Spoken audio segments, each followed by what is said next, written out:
Beda. Belajar dari Allah pasti beda. Akhir zaman akan banyak bermunculan nabi-nabi palsu. Nabi Tuhan dan nabi palsu tentu berbeda. Berdasarkan Alkitab, kita bisa mempelajari mana yang nabi Tuhan atau mana yang nabi palsu. Cerdaslah dalam beriman dan temukan kebenarannya. Nabi Tuhan berdasarkan Alkitab yang pertama. Semua nabi berasal dari keturunan Israel sejak perjanjian Tuhan dengan Abraham, Kejadian 12 ayat 1 sampai 3. Hanya Israel lah yang mempunyai Tuhan yang sejati, dan Alkitab katakan Allah bangsa-bangsa adalah berhala. Jadi tidak mungkin Tuhan palsu mengutus hambanya para nabi. Tuhan palsu pasti mengutus nabi palsu, bukan utusan Tuhan. Yang kedua, semua nabi ada panggilan dan pengutusan dari Tuhan. Tuhanlah yang mengutus hamba-hambanya para nabi dan berfirman. Amos 3 ayat 7 dan 8.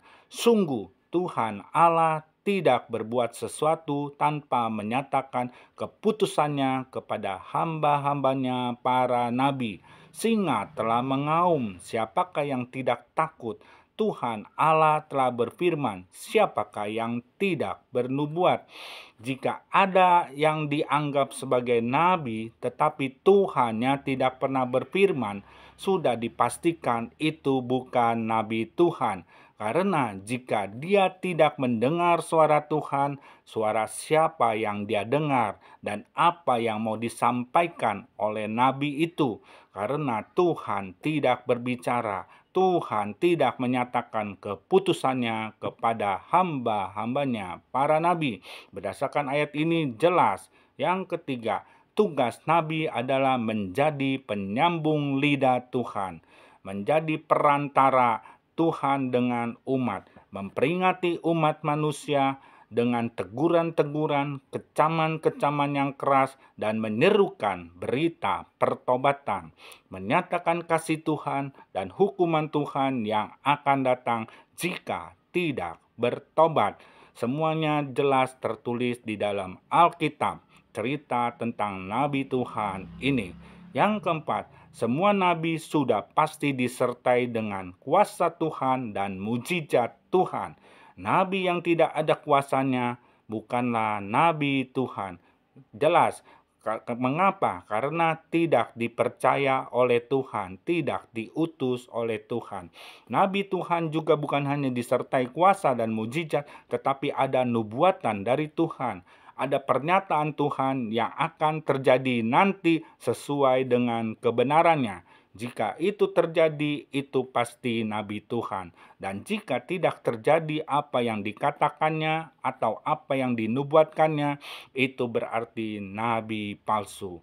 Yang kelima, tidak ada jabatan rangkap nabi dan rasul. Karena tugas nabi dan rasul itu berbeda. Nabi penyambung lidah Tuhan, memberitakan pertobatan, kasih Tuhan dan hukuman Tuhan yang akan datang. Tetapi rasul sejati itu utusan Yesus, memberitakan tentang Yesus yang membawa keselamatan kepada semua manusia bagi orang yang percaya kepadanya. Jadi tidak ada jabatan rangkap, nabi ya nabi, rasul ya rasul. Di zaman Yesus tentunya zaman para rasul, karena Tuhan Yesus mengutus para rasul, bukan mengutus nabi. Yang keenam, selama dunia masih ada, berarti tugas kenabian belumlah berakhir. Artinya, nabi Tuhan masih ada untuk memperingati semua manusia supaya bertobat dari segala dosa-dosanya. Yeremia 26 ayat 4 dan 5.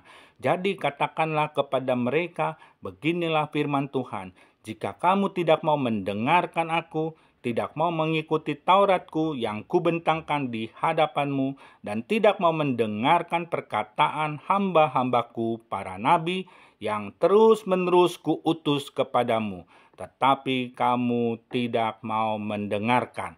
Jadi Tuhan selalu mengutus hamba-hambanya para nabi. terus-menerus diutus Tuhan untuk memperingati umat Tuhan, umat manusia. Jadi, selama masih ada dunia dan belum berakhir, Tuhan pasti mengutus hamba-hambanya para nabi atau orang yang diberikan karunia jabatan nabi. Nabi biasanya menemplak dosa. Yang ketujuh, nabi palsu hidupnya pasti penuh dengan kepalsuan, munafik, amoral, hidup dalam dosa, tidak ada teladan hidupnya, bahkan membuat banyak kepalsuan, membohongi banyak orang. Demikian apa yang dapat saya sampaikan. Kiranya Tuhan memberkati, kiranya kita semakin cerdas dan dapat membedakan mana nabi yang dari Tuhan atau mana yang bukan nabi dari Tuhan. Tuhan memberkati.